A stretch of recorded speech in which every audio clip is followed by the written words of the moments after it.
On ne peut pas encore dire bonsoir, même s'il fait un peu sombre dans la salle. Bienvenue à notre conférence sur l'Europe et notamment sur le plan de relance, mais aussi à tous les changements qui sont intervenus depuis que l'Union européenne, dans un acte assez unique et historique, a décidé de s'endetter en commun pour lancer le plan Next Generation, donc la génération prochaine de l'Union européenne, avec 750 milliards d'euros.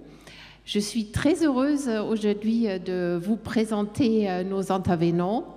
Je me tourne d'abord vers ma gauche. Sylvie Goulard, que beaucoup d'entre vous connaissent, longtemps députée européenne, ministre et aujourd'hui vice-gouverneur de la Banque de France, qui va nous donner je pense, va nous expliquer un petit peu aussi la spécificité du plan de relance en France, avec notamment aussi l'idée d'accélérer la transformation écologique, la lutte contre le réchauffement climatique et aussi la transformation numérique. Alors, à ma droite, je suis très heureuse de vous présenter le président Romano Prodi, qui a été 2 fois chef du gouvernement italien et qui a présidé la Commission européenne à un moment crucial de l'histoire européenne, parce que vous avez mené à bien l'élargissement à 10 pays de plus. Et je vous présente, elle n'est pas ici sur le plateau, mais sur scène, mais elle a envoyé une vidéo, la commissaire européenne Elisa Ferreira, qui a en commun avec Sylvie qu'elle a été vice-gouverneure de la Banque centrale du Portugal, et qui aujourd'hui s'occupe de la cohésion. Et je propose, pour entrer dans le débat, d'écouter la vidéo qu'elle nous a envoyée et qui explique un petit peu du point de vue de Bruxelles comment elle voit l'état de choses aujourd'hui, alors que la guerre est revenue sur le continent européen et qu'on a un tout petit peu oublié tout ce qu'on a fait après le choc de la pandémie pour relancer l'économie. Je me tourne vers la technique pour lancer la vidéo. Merci beaucoup. Bonjour à toutes et à tous. Chère Sylvie, cher Romano, c'est vraiment un plaisir de participer à cette conversation avec vous aujourd'hui. La crise du Covid a impacté notre continent de multiples façons. Tout d'abord, l'impact économique a été ressenti partout en Europe. L'impact territorial, ensuite, puisqu'elle a frappé plus fortement certaines régions, comme les régions les plus pauvres, les régions frontalières, les régions d'outre-mer. L'impact social, enfin, puisqu'elle a touché fortement certains secteurs, menant à un accroissement de la précarité. La réponse européenne a été à la fois rapide, solidaire et innovatrice. Lors de la crise financière 2007-2008, il a fallu 4 ans pour que l'Europe trouve une solution globale. Lors de la crise du Covid, il a fallu à peine 4 mois pour que la Commission présente un plan de relance par le biais duquel nous avons emprunté pour la première fois cette dimension ensemble sur les marchés financiers pour amorcer une reprise solidaire de la crise. C'était vraiment une première. Aussi, 4 semaines à peine après le début de la crise, nous avons flexibilisé la politique de cohésion pour atténuer les impacts sociaux et économiques de la pandémie. 23 milliards d'euros ont été très rapidement mobilisés pour l'achat de matériel médical d'urgence ainsi que pour soutenir les entreprises, soutenir l'emploi. Ces mesures de réponse à la crise, et notamment le plan de relance, représentent avant tout un saut qualitatif dans le processus d'intégration et la démonstration que la construction européenne avance en réponse aux crises, telle qu'anticipée par Jean Monnet. Toutefois, comme l'explique Edgar Morin, nous vivons un temps de polycrise. L'agression russe contre l'Ukraine, la flambée des prix de l'énergie, la hausse de l'inflation illustrent bien cet état de crise permanente. C'est pour cela que l'Europe doit être au centre de la réponse aux crises, tant sur le plan des mesures d'urgence qu'au niveau des réponses structurelles. Aujourd'hui, la politique de cohésion est à nouveau en train de mobiliser ses moyens pour aider les réfugiés qui fuient la guerre en Ukraine et les pays qui les accueillent. Avec l'initiative CARE, qui chapeaute ces mesures, nous avons mobilisé 10 milliards d'euros pour aider celles et ceux qui accueillent les réfugiés en prévoyant des appuis spécifiques pour les acteurs sur le terrain, y compris les municipalités et les ONG. En même temps, nos propositions comprennent aussi une initiative destinée à aider les ménages à bas revenus et les entreprises les plus vulnérables à faire face à la hausse des prix de l'énergie.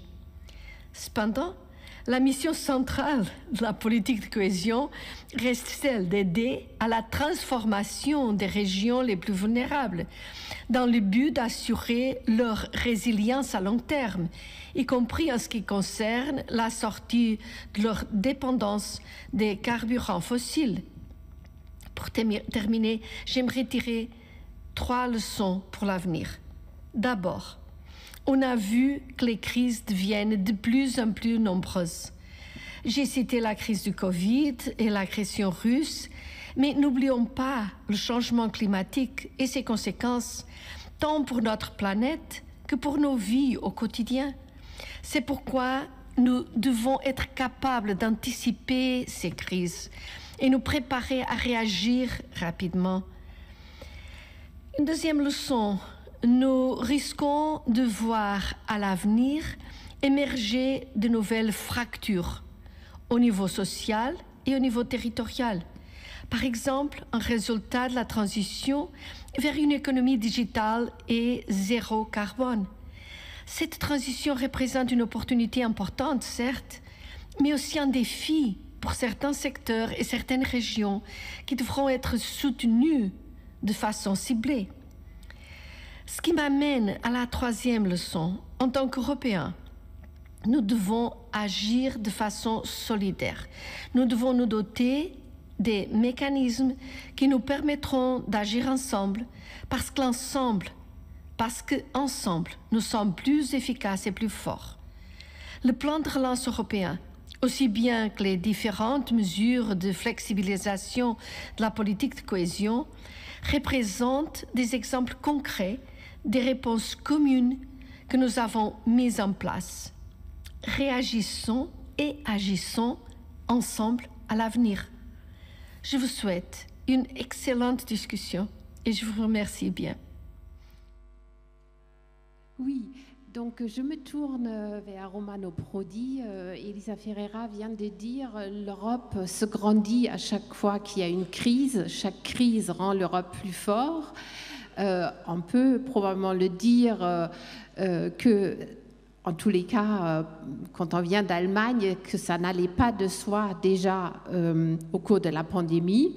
Il y a eu beaucoup d'hésitations au départ en Allemagne et finalement, effectivement, on a trouvé une solution de solidarité pour tous les Européens. Mais aujourd'hui, avec le retour de la guerre, avec le retour, et Elisa Ferreira vient de le dire, le retour de la question des migrants qui fuient des régions souvent en guerre ou la pauvreté, On a l'impression que l'Europe ne se grandit pas dans la crise. Et je voulais voir ce que vous en pensez. Est-ce que le fait qu'on entend de plus en plus des ressentiments s'exprimer, est-ce que Vladimir Poutine, en quelque sorte, a atteint son objectif de diviser l'Union européenne? Merci pour la question. Je m'excuse parce que mon français c'est très pauvre, mais ça c'est la vie. Hein. Mais écoutez, je pense vraiment que nous sommes dans les moments plus difficiles de la vie européenne de la dernière année, parce que d'un côté, c'est vrai que le Next Generation EU, il a bien fait pour chercher de dépasser la crise que nous avons eue. Mais aussi, maintenant, nous sommes en situation pénible parce qu'il y a vraiment l'unité européenne du point de vue militaire. Et ça, c'est très bon, mais il n'y a pas aucune vision partagée pour la crise économique que nous avons maintenant. Et nous avons, à mon avis, sous-estimé la crise économique. Après le Covid, nous avons pensé que toutes les choses pourraient être résolues, mais nous n'avons pas donné assez d'attention à l'inflation. Maintenant, tout le monde dit que l'inflation, c'est la conséquence de la guerre. D'un côté, c'est vrai, mais ce n'est pas tout à fait totalement vrai, parce que l'inflation s'était commencée avant. Et du point de vue européen, nous n'avons pas réfléchi sur la stratégie d'affaires ensemble. Et le Next Generation EU, il a été très positif, comme Madame la commissaire a dit, mais il n'a pas changé la politique économique pour le futur. C'était vraiment quelque chose qu'il a affaibli les tensions dans le passé. Pour mon pays, l'Italie, c'était vraiment très, très important. Mais les problèmes européens, c'est les défis pour le futur. Et dans les Next Generation EU, il n'y a pas les instruments pour changer la politique industrielle européenne, qui c'est maintenant dominé dans les nouveaux secteurs par les Américains ou par les Chinois. Et j'aurais vraiment préféré d'avoir aussi un progrès fort sur la nouvelle politique industrielle que nous avons eue dans le passé avec l'Airbus. Si nous réfléchissons, c'était quelque chose d'incroyable. Il avait un dominateur dans l'industrie de l'aviation civile dans le monde, c'était Boeing, et l'Europe, il a réuni toutes les forces et nous avons gagné la primatie dans le monde. Et maintenant, c'est aussi nécessaire d'avoir la même chose dans les semi-conducteurs ou dans les sociétés à réseau, dans les network society, parce que nous sommes esclaves vraiment de la Chine et des États-Unis. Et nous avons des possibilités incroyables, parce qu'il ne faut pas oublier que l'Europe a perdu la puissance économique industrielle qu'il y avait il y a 20 ans en Europe. Il faut rappeler que l'Europe avait, dans la fin du siècle, 22-23% de l'économie mondiale. Maintenant, il a 17. Mais c'est le même pourcentage de la Chine. C'est quelque chose de grand. Et nous ne sommes pas organisés en liaison pour le nouveau secteur.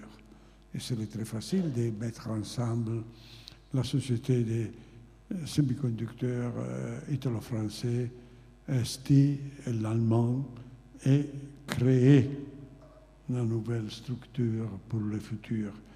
Mais il y a encore la politique industrielle partagée État par État, et alors il y a la concurrence entre pays européens pour avoir les investissements américains d'Intel. Mais ça, c'est bon parce que dans la nouvelle concurrence, que ce n'est pas seulement global, mais c'est aussi continental, avoir les Américains en Europe, c'est positif. Mais il serait encore plus positif avoir un concurrent européen qui gagne dans le monde entier. Si nous pensons que dans les secteurs technologiques plus importants, les composants électroniques, dans les 20 majeures entreprises du monde, l'Europe, il y a seulement un player, mais c'est presque 20e. Alors, écoutez, bien la solidarité pour le passé, mais il faut avoir une solidarité forte pour le futur. Et dans les secteurs de grands protagonistes des réseaux, écoute, ils sont tous américains et chinois, hein? Google, Apple, Alibaba, eBay, Amazon, il n'y a aucun européen. Et alors, ça c'est les futurs. Et je voudrais exprimer de dernière réflexion sur ces matières.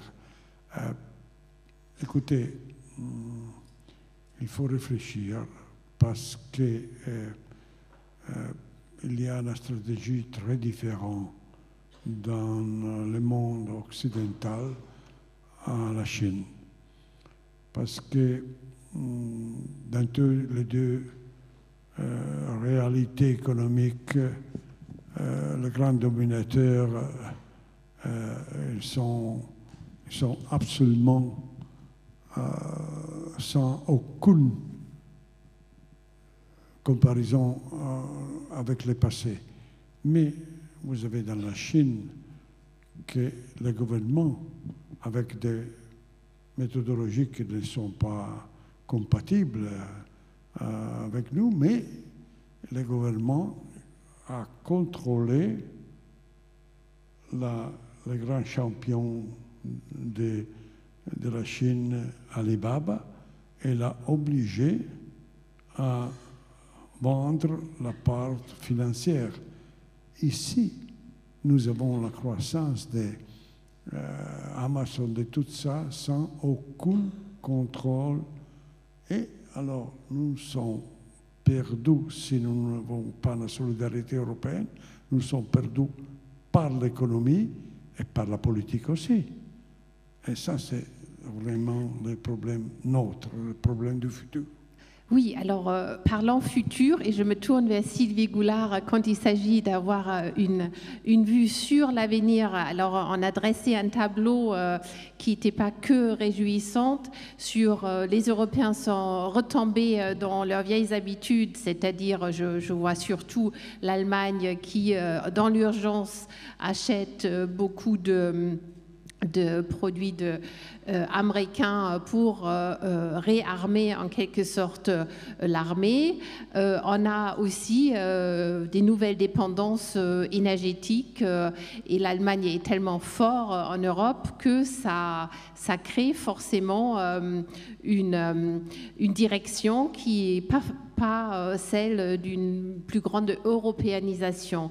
Et je prends aussi l'aspect de concurrence avec la Chine, qui, alors j'ai pas très bien compris sur Alibaba. Est-ce que c'est un bon exemple de trouver qu'il faut casser un empire, ou est-ce que c'est plutôt un plaidoyer pour plus de régulation, notamment des grands Internet qui prennent une telle influence sur nos vies démocraties? Beaucoup de questions pour Sylvie. Merci Michaela. Personne ne l'a présentée, c'est la correspondante du plus grand journal allemand en France, la Frankfurter Allgemeine Zeitung, et Michaela est totalement, comment dirais-je, à part entière dans le panel, donc tu n'hésites pas à compléter, parce que je trouve qu'il peut y avoir aucune discussion sur l'Europe où on n'est qu'entre Français. Je remercie Romano Prodi. Je dois dire que je suis un peu fan, parce que j'ai eu la chance de travailler 4 années avec lui, et c'est quelqu'un que j'admire beaucoup. Et Elisa aussi, j'ai beaucoup travaillé avec elle au Parlement. Je crois qu'on est confronté à une situation que nous avons en partie créée, et une situation qui est en partie issue de l'évolution du monde. La situation que nous avons en partie créée, c'est que l'Union européenne est une construction inachevée. Elle ne sera jamais finie, il n'y a jamais de système politique qui soit terminé, mais disons que nous vivons depuis des décennies dans un système qui nous a apporté beaucoup, qui a su réagir aux crises, et je trouve que l'introduction par Elisa, qui est aux commandes, et cette commission a eu à affronter la pandémie, et ils ont mis en place des choses qui n'existaient pas. Il faut rendre hommage à ceux qui travaillent et qui font des choses dans la difficulté, avec des grandes diversités de vues, ça, il n'y a pas de doute. On est 27 pays, je rappelle, dans l'Union européenne, et 19, bientôt 20 dans la zone euro. À partir de janvier, il y aura la Croatie aussi. Donc c'est difficile de trouver ces accords. Donc on voit bien que d'un côté, si on regarde ce qui est fait par rapport à là où on était avant, on se dit, finalement, il y a des choses qui sont faites. Le problème, et Romano Prodi l'a très très bien décrit, c'est que pendant ce temps-là, le monde a changé aussi. Et vous avez plusieurs phénomènes. Vous avez des crises ou des chocs que les économistes appelleraient des chocs externes, comme par exemple l'invasion de l'Ukraine par la Russie, qui fait augmenter le prix de l'énergie, ou l'arrivée d'un virus qui oblige à arrêter l'économie. Bon, ça, ce sont des chocs ponctuels, parfois violents, dont on ne sait pas s'ils vont durer ou pas, mais qui ont déjà un effet quand ils arrivent.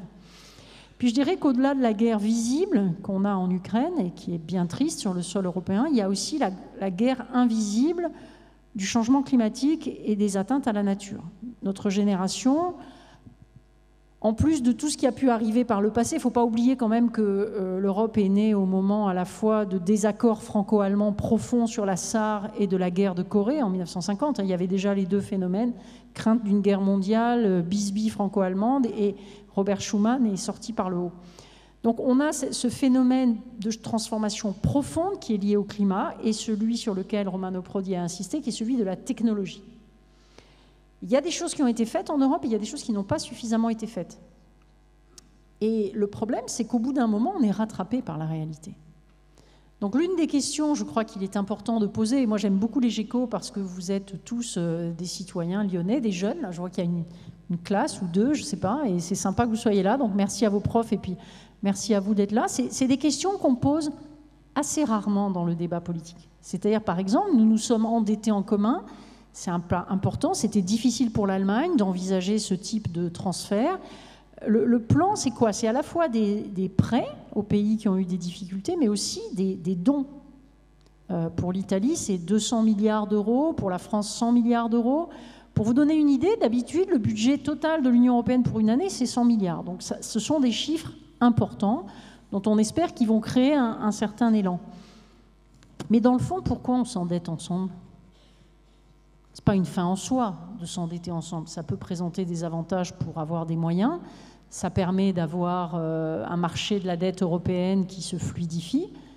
Mais la vraie question qui est derrière et qui a été posée par Romano Prodi, que nous sommes assez nombreux à nous poser dans les institutions, c'est dans le fond, comment l'Europe veut-elle se positionner entre les États-Unis, qui est une démocratie non sans difficulté, mais avec des groupes, notamment des groupes de technologie extrêmement puissants, que les contrôles de concurrence américains n'ont pas toujours regardé comme ils ont jadis regardé les trusts à l'époque de Rockefeller, etc., quand aux États-Unis on contrôlait de très très près les concentrations d'entreprises, et de l'autre côté le monde chinois qui n'est pas démocratique, mais qui représente une telle masse dans l'économie mondiale, et c'est un pays de grande culture, c'est un État politiquement important, donc on a besoin de se positionner par rapport à lui. Et je ne sais pas si vous avez déjà eu la curiosité de regarder, et je termine là-dessus, en 2019, l'Union européenne s'est dotée d'une stratégie vis-à-vis de la Chine. Et au moment du voyage du chancelier Scholz la semaine dernière, où il y a eu pas mal de polémiques, je me suis dit, tiens, je vais aller relire finalement, qu'est-ce qu'on avait anticipé comme stratégie sur la Chine? Alors, c'est un papier qui est très bien fait parce que c'est très intelligent, ça ne cache aucune des dimensions, mais une fois qu'on a dit ça, je vais vous le rappeler, donc mars-avril 2019, on a dit qu'avec la Chine était un partenaire avec lequel nous coopérons, et c'est vrai que, par exemple, dans notre réseau de banques centrales pour lutter contre le climat, la Chine est un des pays fondateurs, c'est un pays actif. C'est un partenaire, deuxièmement, de négociation, c'est-à-dire qu'il y a des sujets sur lesquels on va négocier avec eux assez âprement dans des enceintes internationales sur les conditions du commerce, de l'accès à leur marché. C'est un concurrent économique. Ça commence à devenir un tout petit peu plus compliqué à gérer, les concurrents, surtout quand ils sont très très gros. Et puis c'est un rival systémique. Donc voilà les 4 formules que l'Union européenne a adoptées pour décrire la relation avec la Chine. Bon, tout ça, c'est utile intellectuellement, mais ça ne dit pas exactement ce qu'on a envie de faire. Et je pense que comme tous, et j'arrête là, vous avez probablement vu aux informations ou lu dans les journaux qu'il y a eu une rencontre, enfin, en personne entre Xi Jinping et Joe Biden. On est content que la Chine et l'Amérique se parlent, mais on aimerait bien qu'ils ne se mettent pas d'accord sur notre dos, ni qu'ils se disputent complètement et ne se parlent plus, parce que ça serait aussi à notre détriment. Donc, voilà, c'est la raison pour laquelle, personnellement, je crois qu'on a besoin de poursuivre l'intégration, c'est ce qu'a dit Elisa, c'est ce qu'a dit Romano Prodi, et de prendre la mesure du changement du monde. Soit on regarde, par exemple, la relation franco-allemande ou la relation franco-italienne, et je ne fais pas de commentaires d'actualité, à l'aune de différents réels à régler, certainement sérieux, sur des sujets sérieux, mais enfin, voilà. Ou alors on remet toutes ces différences en perspective en les regardant, par exemple, depuis Shanghai. Hein, dites-vous un instant, vous êtes à Lyon. Non, mais on se met un peu à Shanghai et on regarde l'Europe et on se dit finalement pourquoi les Chinois achèteraient de la dette européenne en euros si on leur donne des messages de dispute. Donc on a ce chapitre, là on a parlé économie, puis peut-être on pourra parler sécurité ou d'autres sujets après. Oui, merci beaucoup. Alors avant que je l'oublie, il y en a certains qui ont déjà découvert cette fonction. Vous pouvez nous poser des questions, ceux qui nous suivent sur les réseaux effectivement aussi. Et au fur et à mesure, je vais poser vos questions. Donc vous faites vraiment partie, et je me tourne aussi vers les classes, vous faites vraiment partie de ce débat. Alors Sylvie vient de souligner l'importance de l'unité et de cohésion dans la stratégie vis-à-vis de la Chine. Probablement qu'on peut s'arrêter encore un moment sur cette stratégie parce que l'Italie, qui faisait partie à un moment donné de cette initiative des routes de la soie, a renoncé, comme d'autres pays de l'Union européenne, en découvrant en quelque sorte le danger de dépendance que cette stratégie comportait.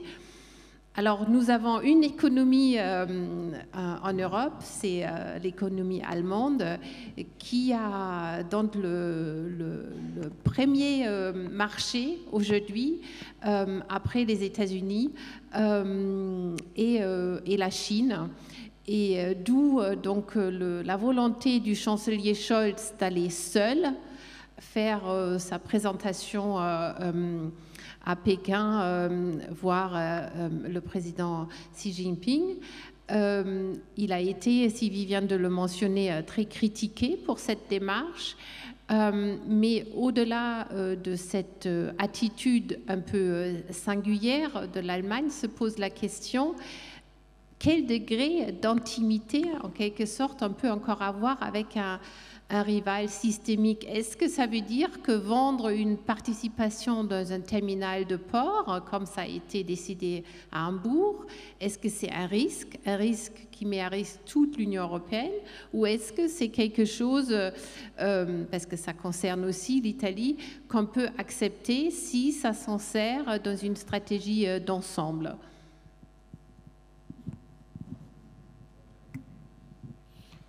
Mais oui, si il y a la parité, parce que je ne pense pas que la tension entre la Chine et l'Occident est favorable à nous. Il faut créer la situation dans laquelle nous avons la possibilité de travailler ensemble avec la parité des droites.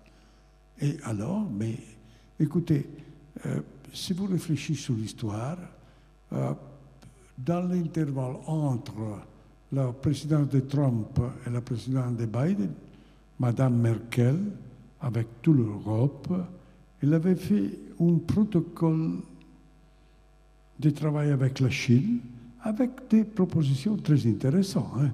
Pas un traité, hein. C'était encore quelque chose pour le futur, pas bien défini, mais positif.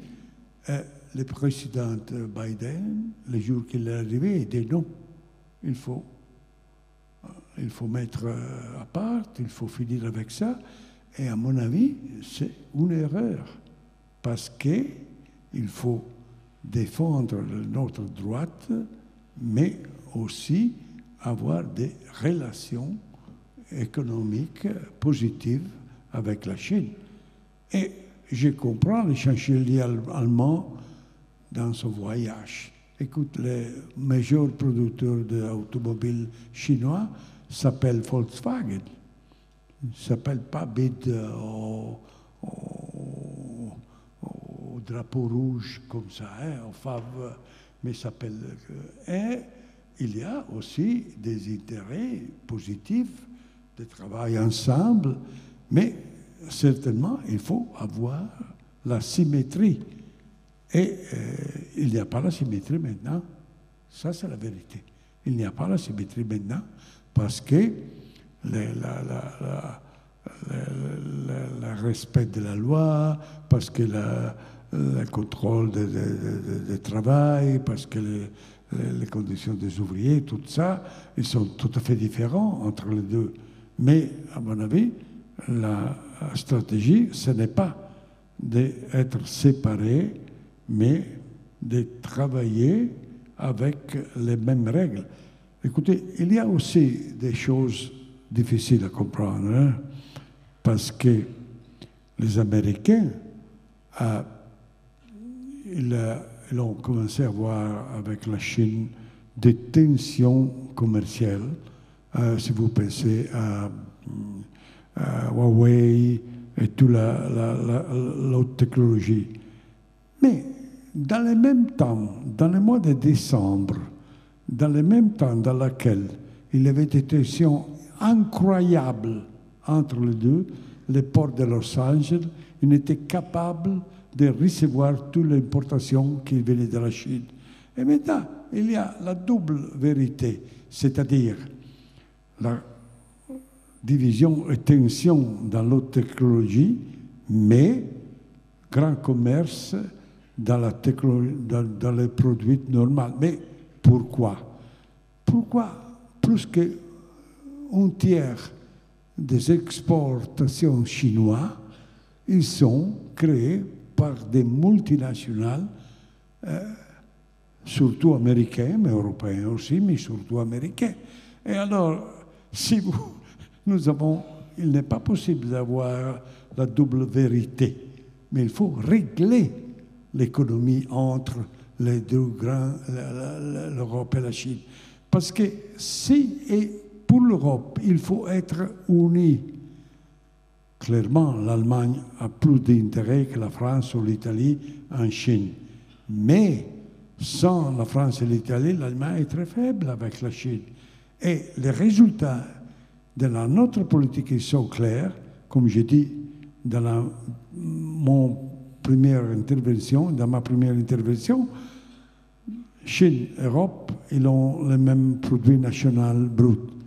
Mais la Chine, maintenant, c'est protagoniste dans les nouveaux secteurs et nous sommes en arrière parce que nous sommes divisés. Alors, il faut être unifiés et avoir une politique active sur l'intérêt européen avec la Chine. Ça, c'est mon avis. Bien sûr, je ne sais pas si les ports d'Hambourg ou quelles sont les conditions pour faire ça? Oui. Non, mais là-dessus, je voulais dire, il y a eu cette discussion sur le port de Hambourg, et c'est légitime, parce que l'accès à des infrastructures stratégiques pour des investisseurs de pays lointains, c'est important. Mais je n'ai pas vu dans le débat une liste véritable de l'ensemble des ports européens où la Chine est déjà présente.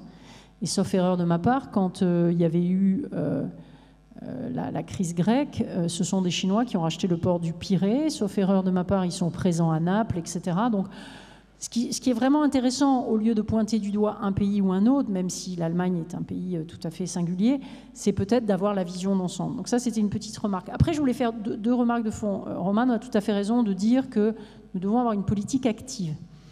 Il se trouve que j'ai la chance d'accompagner le gouverneur dans les réunions du G20 et du G7. Alors le G20, c'est au niveau mondial, hein, c'est les 20 pays qui produisent le plus dans le monde. Donc évidemment, les Chinois sont là, essentiellement par vidéo d'ailleurs depuis le Covid.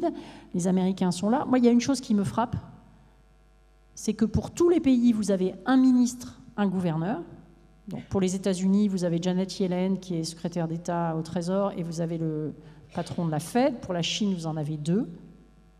Et pour l'Union européenne, vous en avez 11. Vous en avez 11. Alors chacun d'entre eux étant respectable, remarquable, je ne fais pas de commentaires. Je dis simplement, si vous vous êtes assis derrière la chaise du Brésil, pays immense, plein de ressources, de l'Inde, pays immense, plein de ressources et de population de la Chine, et vous voyez l'Europe, et je vous parle de l'Europe continentale, Union européenne. Vous pouvez en plus rajouter la Suisse, vous pouvez rajouter les Britanniques. Honnêtement, il est temps que nous ayons vis-à-vis des opinions publiques un discours adulte et de nous poser la question collectivement, est-ce que c'est la meilleure manière de défendre vraiment nos intérêts pour jouer sur une chose qui est la taille du marché intérieur? Encore une fois, nous ne partons pas du tout démunis pour mener une politique active. L'accès au marché européen est un point important pour beaucoup de pays, les Chinois, les Américains et d'autres. Mais cet instrument, nous ne pouvons le faire jouer que bien évidemment si nous présentons un front uni. Or, s'il y a une politique commerciale unique qui est menée par la Commission européenne au nom de l'Union européenne, nous n'avons pas de diplomatie unie, nous avons des voyages en ordre dispersé où en général chacun, moi je ne critique pas le chancelier allemand parce que ça aurait été le président français, il y serait aussi allé avec sa délégation d'entreprises éventuellement concurrentes d'entreprises européennes. Donc premièrement, se doter des moyens de cette politique active en utilisant nos atouts. Et la deuxième chose, c'est une remarque que vous avez dû souvent entendre dire « les Européens ont été naïfs ».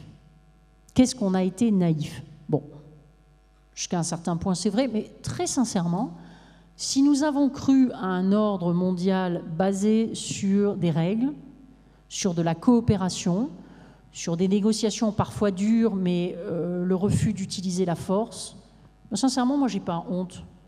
Je pense que c'est un monde qui est beaucoup plus vivable qu'un monde dans lequel la loi du plus fort domine, un pays envahit son voisin parce qu'il considère qu'il n'a pas existé, etc., etc.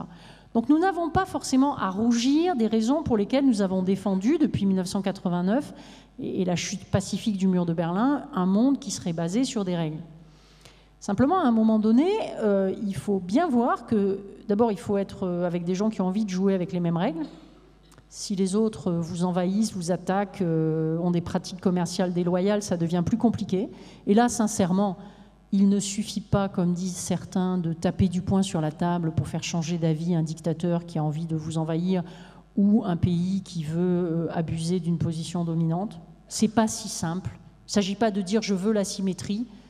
Il faut avoir des instruments et des éléments de conviction pour la faire advenir, mais ce n'est pas simple du tout. Et je voudrais rendre hommage à une autre commissaire que j'aime beaucoup, qui s'appelle Margrethe Vestager, qui est en charge de la concurrence et qui a eu un jour cette phrase que je trouve très très juste. Elle a dit « Nous n'avons pas été naïfs, nous avons souvent été cupides ». Et donc nous sommes tous allés en ordre dispersé dans des pays conquérir des marchés, grisés par la taille de certains pays, et notamment le marché chinois, grisés par les bas coûts de production de ces pays-là, tout en défendant chez nous les droits acquis. Que chez nous, les travailleurs aient des droits, nous considérons ça normal, mais comme consommateurs, nous achetons des produits qui sont fabriqués parfois par des gens qui n'ont pas de droits. Donc, voilà, l'ampleur du travail qu'il y a à faire pour prendre conscience de l'évolution du monde, pour peut-être adopter des comportements, je dirais, de sobriété dans la consommation énergétique, dans le mode de vie, dans les vacances, dans les transports, dans la nourriture, qui iraient en accord avec nos principes, qui encore une fois ne sont pas, à mon avis, des principes qui sont mauvais. Je crois qu'ils mériteraient surtout d'être mis en œuvre de manière plus cohérente.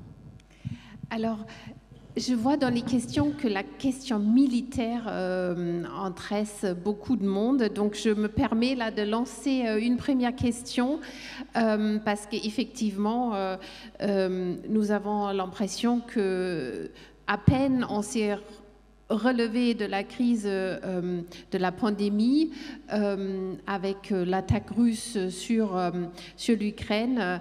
La guerre concerne maintenant tout le continent européen et la question c'est en quoi il y a une unité militaire dans l'Union européenne.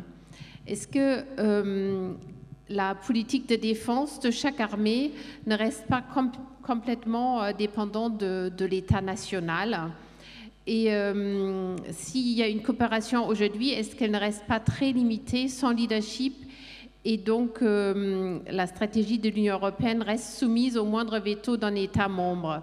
Alors, effectivement, on peut rappeler qu'il y a eu juste hier un rapport de l'Union européenne qui était publié, qui a regretté que, par exemple, tous les pays membres de l'Union européenne ont augmenté leur budget de défense, mais les dépenses ne vont pas, ou à une très faible part, à des projets européens de défense européenne, et la majorité des achats se font aux États-Unis et dans d'autres pays extra-européens. Alors, je ne sais pas, Romano Prodi, si vous voulez répondre à cette question. Quelle est l'unité militaire? Vous avez déjà abordé... À mon avis, c'est très clair que, heureusement, l'Europe s'était unie à protéger l'Ukraine. Nous avons aidé l'Ukraine et il faut le faire encore, mais ce n'est pas été l'initiative européenne, c'était tout à fait américain. Et l'unité européenne, c'était fait par l'OTAN. Ce n'est pas l'unité européenne. Et alors, il faut être très, très honnête. Ça, c'est l'OTAN. L'OTAN, c'est tout à fait américain, mais pour une raison très simple. Les jours, écoutez, pour donner un exemple, les jours que les Américains ils ont abandonné l'Afghanistan sans rien dire à l'Europe, à les États européens, sans rien dire, rien à nous, je suis été très furieux. Mais après, j'ai réfléchi. Mais ça serait possible pour une alliance militaire de parler avec 30 différents pays et avant de prendre la décision, c'est pas possible. Et alors, nous avons l'intelligence politique de créer l'armée européenne, ou toujours, toutes les décisions militaires européennes, ils seront prises par les Américains. Je n'ai pas l'idée d'avoir l'Europe comme grande puissance militaire, mais au moins à défendre la région dans laquelle l'Europe vit, c'est absolument nécessaire. Mais je suis italien, hein, mais vous pouvez comprendre que l'île de Sardaigne, c'est plus voisine à la Libye qu'à l'Italie. Et en Libye, la Turquie, le pouvoir en Libye est partagé par la Turquie et par la Russie. Et la Russie, il a 80% des produits nationaux de l'Italie et la Turquie, 80% de l'Espagne. Mais alors, qu'est-ce qu'il passe? Mais si nous sommes toujours séparés, et nous sommes été toujours séparés dans tous les domaines militaires, dans la guerre dans l'Irak, c'était d'un côté la France et l'Allemagne, d'autre côté l'Italie, l'Espagne et la Grande-Bretagne. Pour la Libye, L'Allemagne n'a pas participé à la mission en Libye. Dans toutes les décisions, l'Europe s'était séparée. Et alors, qu'est-ce qu'il passe? C'était inutile d'augmenter les budgets militaires s'il n'y a pas les changements dans la politique européenne. Parce que nous avons 17 tanks, type de tanks en Europe, et dans les États-Unis, il y a 2. Et toutes les choses sont comme ça. Et ça, c'est tout à fait inutile. Mais, alors, je suis très honnête, je suis très naïf à dire ça. Mais si, jusqu'à maintenant, nous avons un guide allemand dans l'économie, et la guide, c'était franco-britannique, et maintenant seulement français dans la défense. Il faut, à mon avis, que la France prenne la décision d'unifier la défense européenne, parce que c'est la France qui a la force de faire ça, avec l'arme nucléaire, avec les droits de veto. Et ça, je comprends que c'est très difficile, presque impossible peut-être. Mais l'histoire, c'est ça.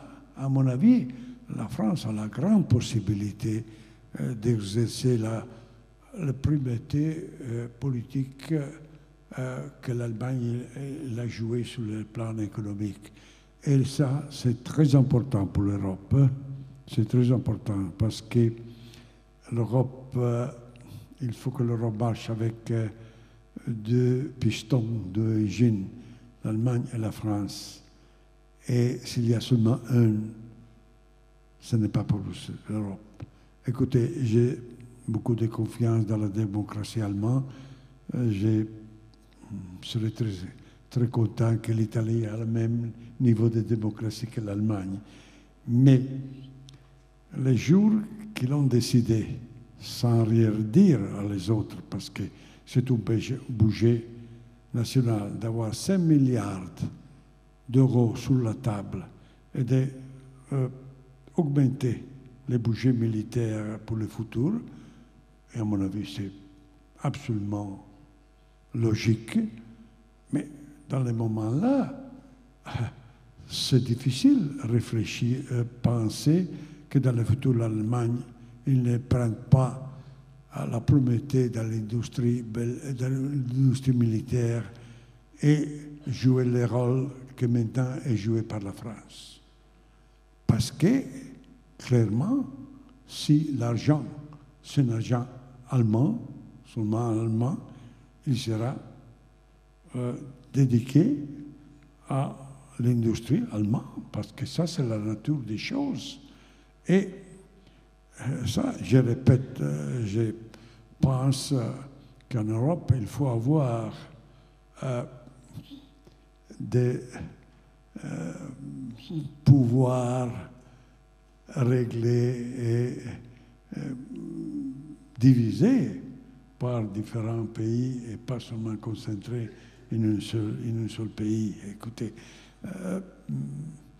la plus belle définition que j'ai eue de l'Europe, c'était le jour que je suis allé comme président de la Commission européenne en Roumanie.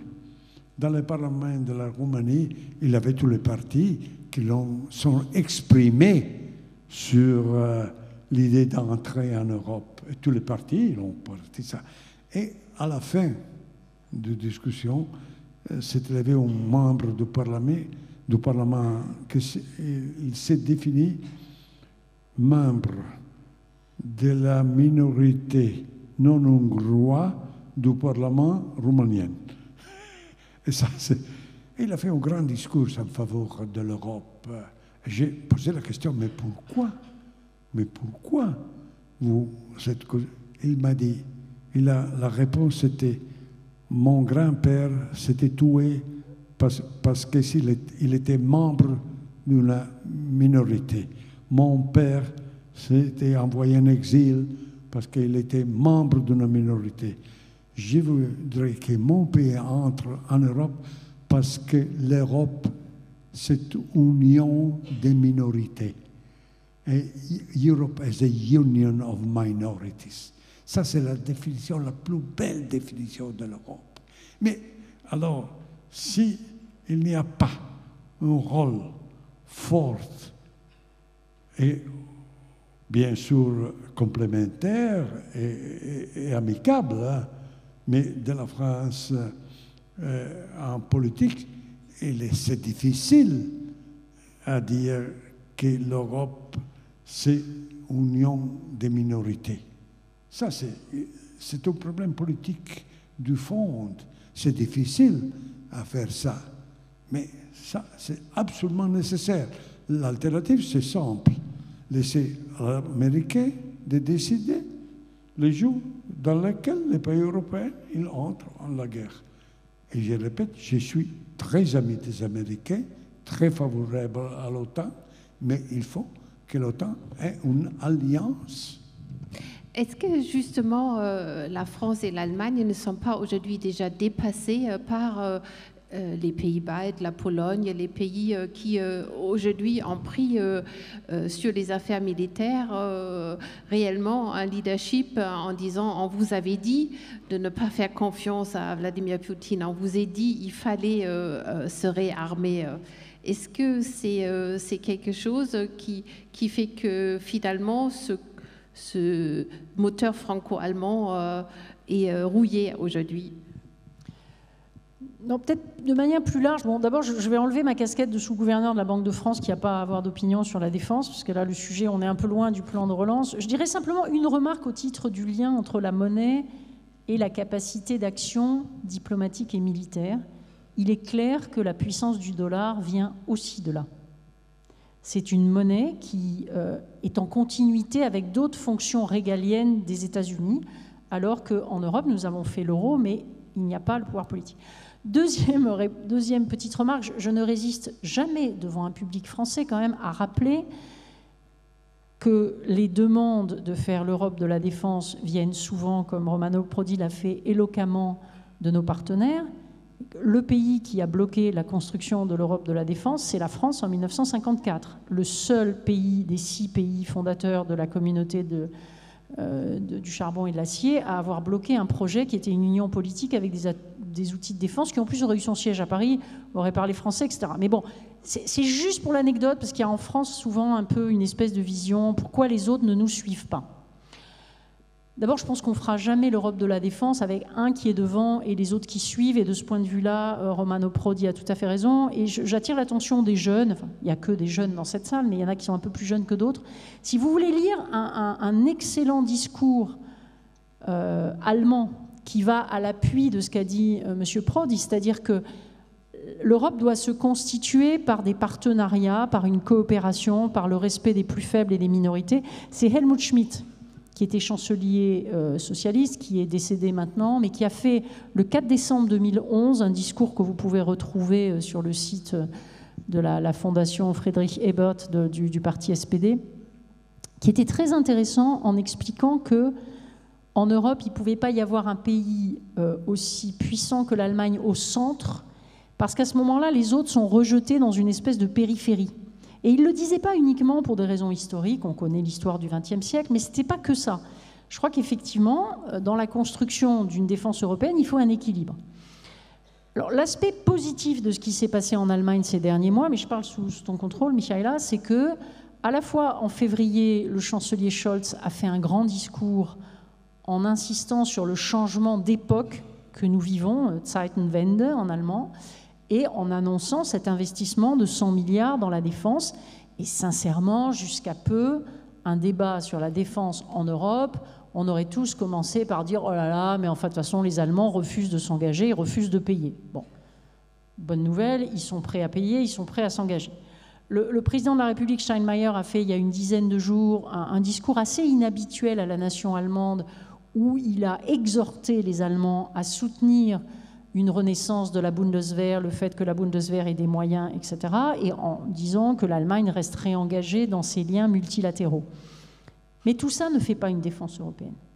Et d'ailleurs, vous avez peut-être vu que le président de la République a fait récemment un discours qui montre à quel point Même un pays comme la France, qui a toujours eu un engagement militaire plus fort, reconnu, apprécié des États-Unis, j'ai pu le mesurer quand j'ai été aux responsabilités, était plutôt tourné vers une armée qui serait projetée sur des théâtres d'opération, comme on disait, c'est-à-dire pouvoir intervenir au Mali pour bloquer des terroristes, pouvoir intervenir autour, enfin, en gros, la doctrine, à part pour la dissuasion nucléaire qui est un peu à part, mais il y avait quand même cette dimension de projection.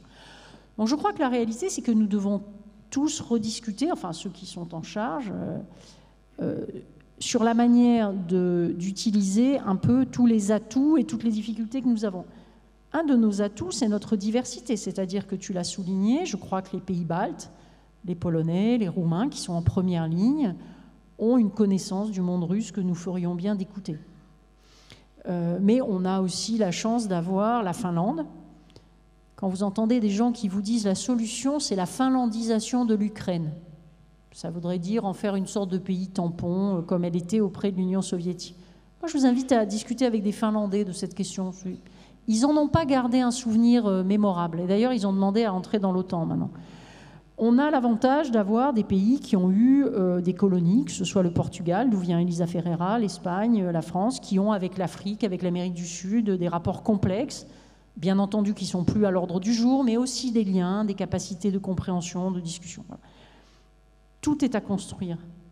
Pour ma part, je ne jetterai pas la pierre au gouvernement qui, en l'état actuel des choses, face à une menace immédiate, réelle, avérée, je ne sais pas trop ce qui s'est passé en Pologne hier, mais les enquêtes le prouveront, mais donc voilà, nous sommes moins en sécurité que nous avons pu l'être. Or, depuis des décennies, nous étions dans une espèce d'ambiguïté. Et les Américains aussi étaient ambigus. L'un des derniers discours d'Obama à Hanovre, en Allemagne, était pour dire qu'il voulait le partage du fardeau, que les Européens doivent se prendre en main. Après, quand les Européens se prennent en main et disent on va faire une défense avec, comme l'a dit M. Prodi, une industrie puissante, alors là, ils disent non, il faut acheter des avions américains. Donc, tout ça, je crois qu'il faut qu'on le remette à plat et qu'on discute. En juin 2017, j'étais moi-même avec le président de la République à l'OTAN à Bruxelles, et l'alors président des États-Unis, qui était Donald Trump, mettait en cause la perpétuité de l'OTAN. Donc je crois qu'il faut effectivement réaliser que notre sécurité aujourd'hui, y compris en France, repose sur l'appartenance à l'Alliance Atlantique, sur des moyens, par exemple, de renseignement militaire que les Américains sont les seuls à avoir, sur des coopérations avec les Britanniques qui ont quitté l'Union européenne mais qui restent des alliés proches, sur des coopérations intra-européennes. Mais pour l'instant, il n'y a pas de défense européenne à laquelle nous pouvons nous remettre complètement pour notre sécurité. Et je termine sur un point. Gardez à l'esprit, enfin c'est un peu pédagogique aussi pour les jeunes, que quand on parle de défense, on mélange parfois plusieurs choses. Vous avez la capacité à avoir une armée, qui est souvent une armée de métier maintenant, parce qu'on considère qu'il faut être formé. Donc vous avez besoin d'hommes et de femmes qui risquent leur vie. Les armées ont toujours un grand sens de la vie et de la mort. C'est pas du tout la même chose comme faire l'euro ou comme faire le marché intérieur. Il s'agit d'envoyer des gens mourir pour une cause. Et c'est pour ça que j'en viens à mon deuxième point, qui est il faut bien les équiper. Donc c'est là que les questions industrielles rentrent en ligne de compte, avec parfois objectivement des industriels, je ne donnerai aucun nom, dans plusieurs pays d'Europe, qui déguisent en intérêt national leur propre intérêt en tant qu'entreprise et qui sont contents d'être dans ce dialogue avec les autorités où tout va assez bien parce qu'on dialogue avec l'autorité nationale, donc c'est confortable. Et puis vous avez un troisième élément dont on parle assez peu mais qui me paraît extrêmement important, et là je parle vraiment sous le contrôle de personnes venant de 2 démocraties parlementaires, c'est que dans beaucoup de pays, la légitimation démocratique de l'emploi de la force se fait au Parlement. Alors que dans un pays comme la France ou les États-Unis, c'est plutôt le président qui va pouvoir prendre des décisions tout seul, parfois rapidement. Et donc comment on fait ? Comment on fait pour que, encore une fois, on n'envoie pas des gens se faire tuer, voire massacrer, sans leur avoir donné l'équipement et sans être sûr que la population, le jour où malheureusement il y aura des victimes et des cercueils qui reviennent, il n'y ait pas une mise en question de la politique qui a été menée. Et donc je crois qu'on n'en sortira que si on arrive à avoir cette discussion absolument complète. Et j'avais commencé en parlant du dollar, etc. Il est évident qu'un outil économique puissant qui permette de financer encore une fois un armement qui n'est pas une fin en soi, qui pour l'Europe est défensif, qui est destiné à nous protéger. Il ne s'agit pas de partir dans des aventures impérialistes, mais il faut avoir les moyens, financiers, il faut avoir les moyens technologiques, il faut avoir l'armée et il faut avoir la légitimation démocratique. Mais c'est un magnifique chantier et ce n'est pas parce qu'en 1954 on n'y est pas arrivé 9 ans après la guerre qu'il ne faut pas remettre l'ouvrage sur le métier. Oui, je me permettrai 2 remarques un peu plus personnelles. Justement, je pense qu'on peut avoir une lecture aussi très différente de ce qui est en train de se passer. Moi, pendant des années, j'ai entendu des responsables français dire « Oh là là, ces Allemands, ces pacifistes, ils ne veulent pas mettre un sou dans leur armée. La Bundeswehr, c'est vraiment une catastrophe. Ils sont là pour trier des poubelles. » Et aujourd'hui, effectivement, ce discours a complètement changé. On dit « Ouh là là, ils ont mis 100 milliards sur la table sans même nous demander. Et maintenant, en plus, on n'est pas sûr qu'ils vont vraiment acheter comme nous, on l'aurait fait. » Je crois qu'on est dans une phase cruciale où effectivement, et prendre cette mesure, c'est qu'en Allemagne, l'opinion publique était aussi peu préparée que les responsables français à ce changement. Tout le monde a été pris de court. Et donc, on est à une phase où maintenant, on réfléchit, on a mis ces 100 milliards sur la table, comment on va les dépenser. D'ailleurs, il y a les premiers renoncements qui sont en cours. Alors, je crois réellement, on est probablement au point de départ pour trouver un rapprochement parce qu'enfin, le pays économiquement le plus fort est prêt à investir aussi dans la défense et que ça va être un processus long avec des hauts et des bas, mais je ne crois absolument pas que c'est une démarche non européenne de la part de l'Allemagne, mais que dans l'urgence, on achète ce qui est disponible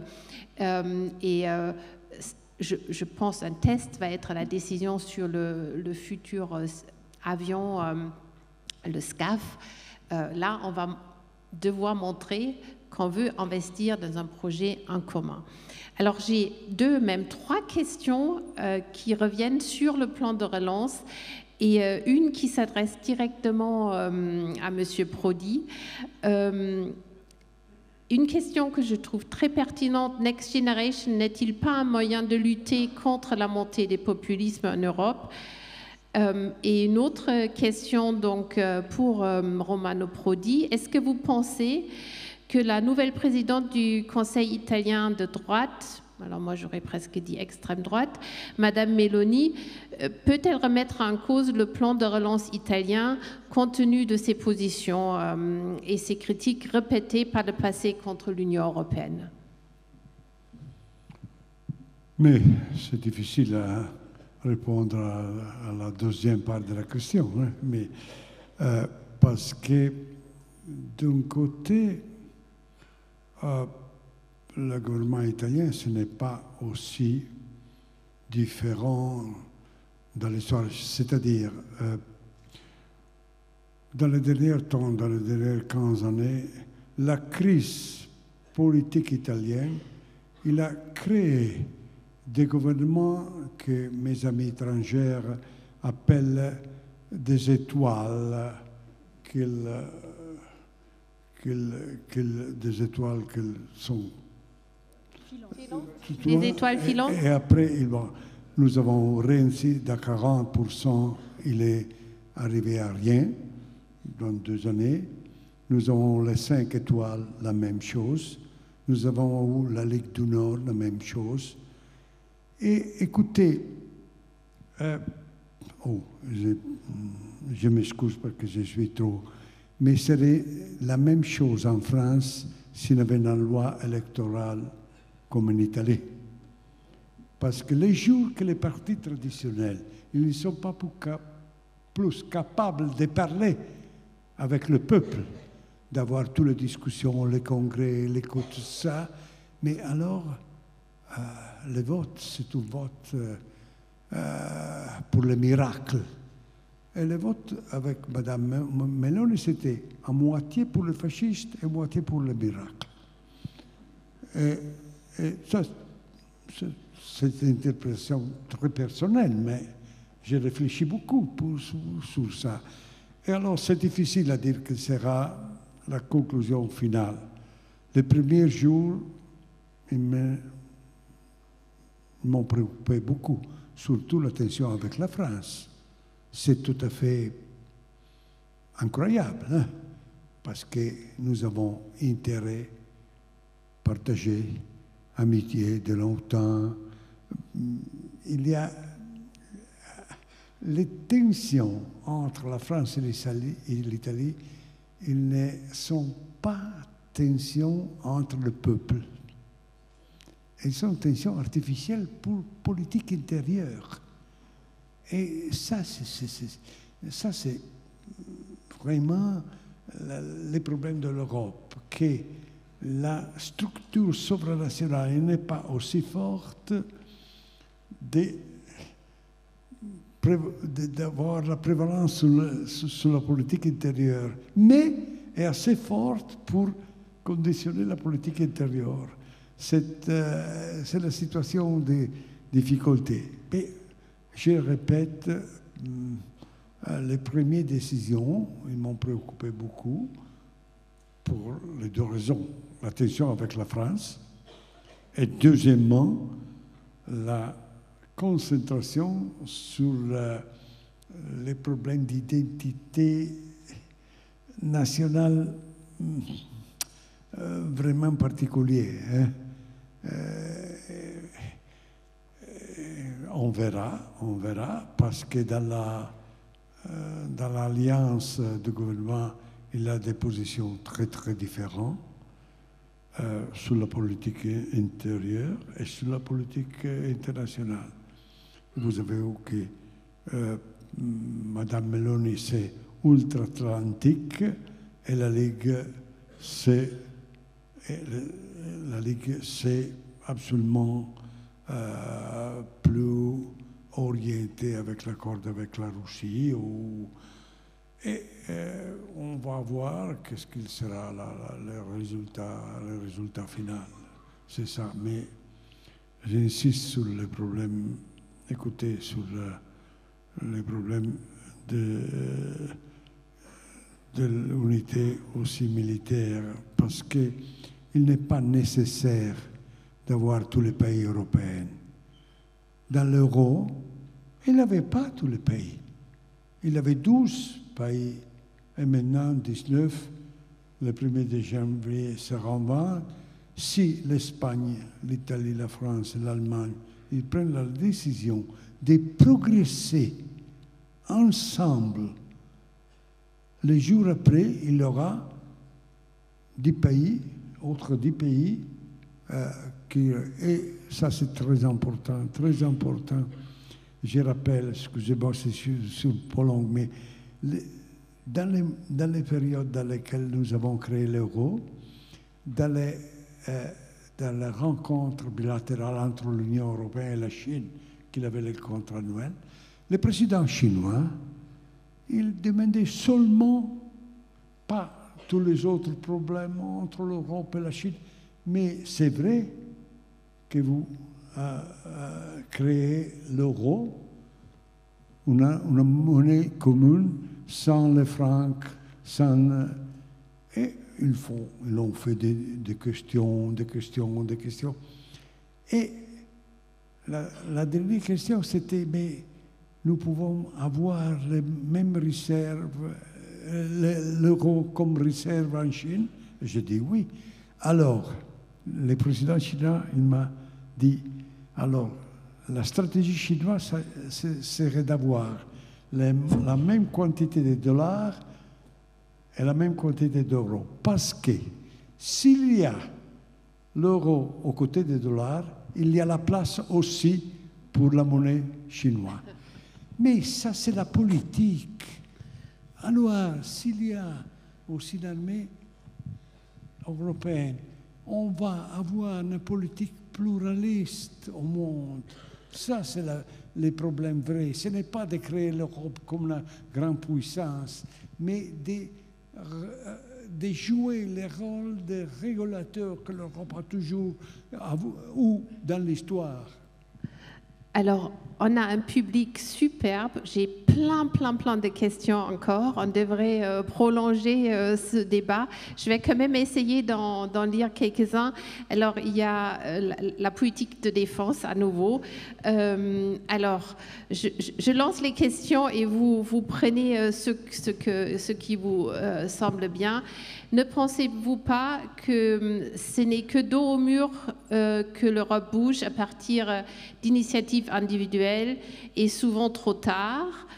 L'unité européenne tant promue peut-elle représenter un danger pour la souveraineté de chaque pays? Les gouvernements allemands, italiens, belges et polonais aussi, je crois, achètent des F-35 des États-Unis. Alors on fait comment? Et dernière question, qui n'est pas la plus... que pensez-vous de l'utilisation de l'arme nucléaire en Europe? On va commencer par le début. Alors, dos au mur, oui, mais j'ai envie de vous dire, là, les jeunes par exemple, quand vous avez un devoir de maths à rendre, vous vous y mettez longtemps avant ou vous êtes plutôt du genre à faire le dernier soir? Bon, il y a vos profs, donc vous allez dire on le fait avant. Bon. C'est assez humain de bouger quand on est dos au mur, et c'est la référence d'Elisa Ferreira à Jean Monnet qui a dit que l'Europe bougeait dans les crises. Cela dit, non mais plus sérieusement, il faut faire attention parce que nous avons déjà perdu beaucoup de temps.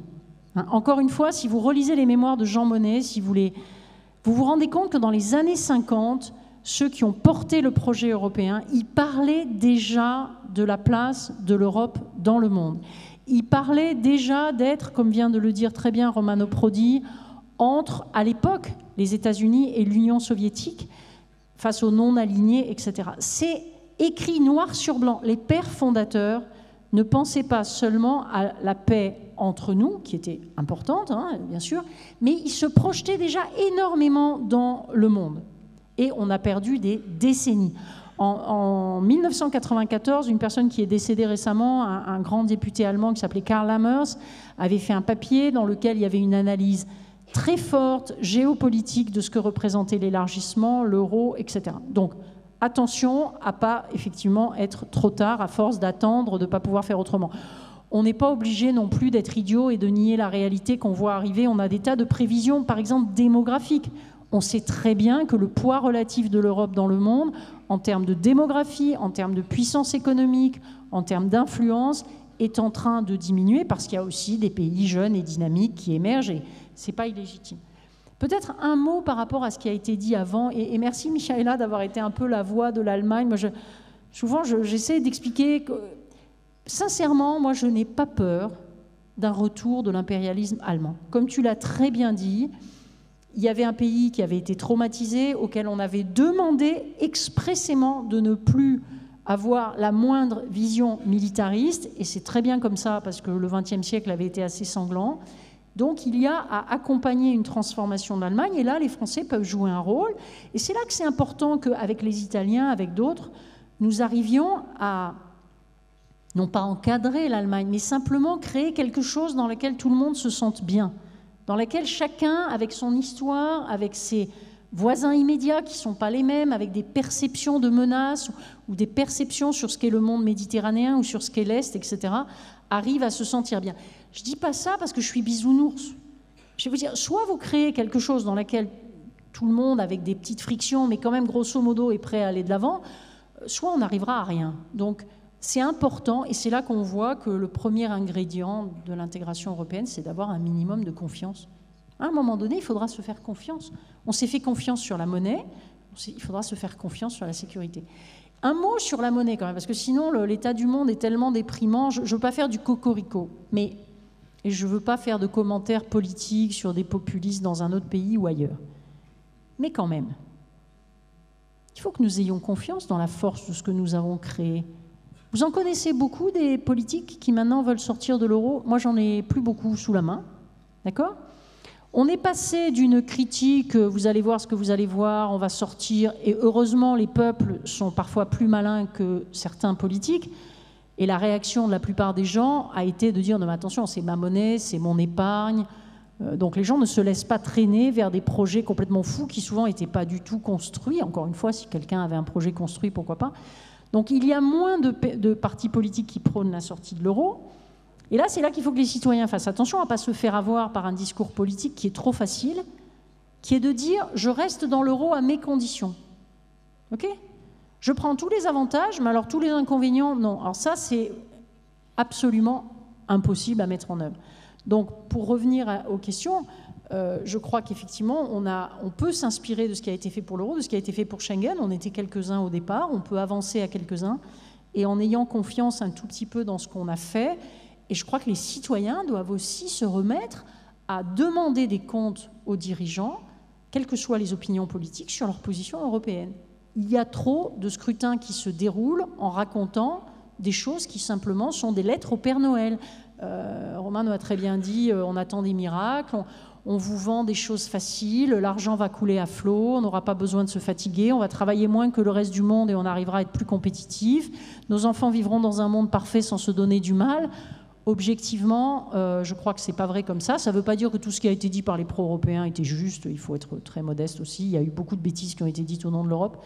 Voilà. Mais c'est pour dire que sur ces questions, et je suis très frappée aujourd'hui que dans une discussion on est parti du plan de relance, de mesures qui avaient un caractère relativement technique, on arrive à des questions qui sont dans le fond beaucoup plus fondamentales. Tout à fait. Et probablement un petit ajout, parce qu'il y avait ces deux questions, armes nucléaires et F-35. Là, j'aimerais parler très brièvement du cas de l'Allemagne, parce que c'est très mal connu en France. Là, c'était absolument pas une décision pour acheter américain. Mais comme vous le savez probablement, ou probablement pas, l'Allemagne a un régime de partage nucléaire avec les États-Unis, c'est-à-dire il y a des bombes nucléaires américaines qui sont sur le territoire allemand, et en cas de conflit majeur, il y a une décision partagée entre le président américain. Et ça explique pour une bonne partie pourquoi les Allemands continuent à regarder autant vers Washington. Ça vous agace souvent, mais c'est vraiment au cœur de cette relation. Et donc, ce partage nucléaire est à l'origine de l'achat des F-35, parce que, comme d'ailleurs c'est le cas en France, pour les bombes nucléaires françaises ne seront jamais sur un avion qui ne soit pas français. Et les Américains ont les mêmes exigences, d'où cette décision de l'Allemagne, qui était plutôt une décision pour prolonger le partage nucléaire et non pas une décision de acheter américain ou pas américain. Donc ça ne prédit pas le futur système de l'ESCAF, juste comme précision. Alors, notre public a encore des questions sur le plan de relance proprement parlé et sur les acquis sociaux et écologiques. Et j'ai une question, on demande s'il ne faut pas un protectionnisme européen pour se protéger à l'avenir. Mais oui, les conséquences seront terribles, parce que la globalisation, elle a porté des grands problèmes dans le futur, mais il a permis aussi d'avoir 2 milliards de pauvres qui sont sortis de la pauvreté, et bien sûr qu'il avait des conséquences négatives pour les pays plus riches, comme dans beaucoup de situations en Europe. Mais l'alternative serait pire, avoir l'autonomie, l'autarkie européenne. Il faudra monter les coûts, il faudra une baisse de la productivité très forte, l'inflation élevée encore, il a des autres problèmes. la globalisation est positive, mais il faut la régler. Il faut la régler, pas finir avec ça. Mais à mon avis, c'est possible. J'ai mentionné avant l'idée de la chancelière allemande Merkel, qui, à mon avis, c'était une idée très intelligente à dire. Il faut faire un plan à long terme pour avoir les règles sur la concurrence, mais travailler ensemble. Et ça, c'est très important aussi pour la paix. Vous avez posé la question pour l'arme atomique. Dans la dernière crise atomique, c'était dans l'île de Cuba, en 1962, la paix que s'est fait, l'accord que s'est fait, c'était fait parce que le président américain, Kennedy, il a dit la sentence très, très importante, mais qu'il ne faut pas avoir la même pensée, la même philosophie dans le monde, mais il faut régler le monde avec les différences entre pays. Et ça, c'est la vraie différence de la discussion que nous avons fait maintenant. Et le rôle de l'Europe pour faire ça, c'est-à-dire pas penser à l'idée de la Chine qu'elle devient démocratique. Il n'y a aucune possibilité comme ça, surtout après Xi, mais poser des règles qui rendent possible de vivre ensemble avec les mêmes droits et avec la même possibilité d'expression économique, militaire ou politique. Ça, c'est le futur de l'humanité. Autrement, la bombe atomique, c'est la seule solution du monde. Hein. Si nous n'avons pas de règles à vivre avec la différence. À mon avis, ça. Et comme régler les règles de la différence, ça c'est l'Europe, le rôle de l'Europe. Non, je réalisais qu'on n'a pas répondu à la question sur la souveraineté, qui rejoint cette même question. Oui. C'est-à-dire que je trouve que sur la souveraineté, on entend souvent des choses un peu bizarres. Le débat se présente souvent comme si on était totalement souverain. Et un jour, on en donne un morceau à Bruxelles, comme ça, parce que des technocrates fous l'ont exigé. Mais ce n'est pas ça, la réalité. La réalité, c'est que nous vivons tous dans des interdépendances. Et d'ailleurs, même les plus grandes puissances, même la Chine ou les États-Unis, ont quand même intérêt d'interagir avec d'autres. Ils ne peuvent pas s'en passer, que ce soit pour le commerce, que ce soit pour des échanges culturels, que ce soit encore plus pour le climat, qui est un problème complètement mondial. Donc il n'y a pas des souverainetés pures et parfaites. Et si on exerce la souveraineté en commun, c'est-à-dire, comme l'a dit M. Prodi, si on met des règles auxquelles se conforment les États souverains, ils deviendraient plus souverains. C'est pas vrai. C'est un peu comme quand on se marie. Quand on se marie, on n'est plus célibataire, on partage, mais il y a quand même des avantages aussi. Il y a quand même, surtout si on a bien choisi, il y a le fait que quand on fait des choses ensemble, on peut construire, on est dans une solidarité, etc. Et c'est pas parce qu'on est dans un jeu où on respecte des partenaires et on respecte des règles qu'on n'est plus du tout souverain, ni plus du tout soi-même. Donc il y a une part d'escroquerie intellectuelle dans la manière dont on présente la souveraineté. Et d'ailleurs, même quand on parle de souveraineté européenne, le président de la République l'a fait, le débat a beaucoup changé à Bruxelles grâce à l'influence de la France sur ce sujet-là. L'Europe sera, on souhaite, plus souveraine, mais elle sera aussi dans des interdépendances et elle doit aussi se soumettre à des règles. Parce que notre but, c'est d'être un acteur de ce jeu de règles et pas d'être dominant. Et sur le protectionnisme, je crois qu'il faut éviter de raisonner tout ou rien. On a peut-être été un peu loin dans l'ouverture, même si, comme ça a été rappelé, ça a permis à beaucoup de gens dans le monde de sortir de la pauvreté la plus extrême. La question, ce n'est pas de se protéger au point de ne plus échanger avec personne. D'abord, qu'est-ce qu'on exporterait ? Vous imaginez si la France ou l'Europe disent on ferme les frontières, vous croyez vraiment qu'ils vont acheter nos camemberts, notre vin, nos carrés de soie, nos armes, nos productions, nos Airbus, je ne sais quoi ? Si nous disons aux autres, nous ne voulons pas vos produits, vous croyez vraiment qu'ils sont assez idiots pour continuer à acheter les nôtres? Enfin, bon, donc c'est un peu court. Et deuxièmement, il y a quand même une chose qui est très importante, c'est que nous sommes maintenant beaucoup dans des chaînes de valeur. C'est-à-dire que quand vous avez acheté une cuisine dans un magasin suédois, si vous avez monté votre cuisine, vous aurez remarqué qu'il y a les charnières qui viennent d'un endroit, il y a la porte qui vient d'un pays, le tiroir il vient d'un autre endroit, etc. Vous êtes dans des chaînes de valeur. On vous vend un produit qui n'est pas fabriqué dans un pays d'où il sort pour arriver dans un autre pays. Et une partie de nos emplois, je le dis encore de manière tout à fait intéressée, vient de ce que nous sommes nous-mêmes insérés dans ces chaînes de valeur.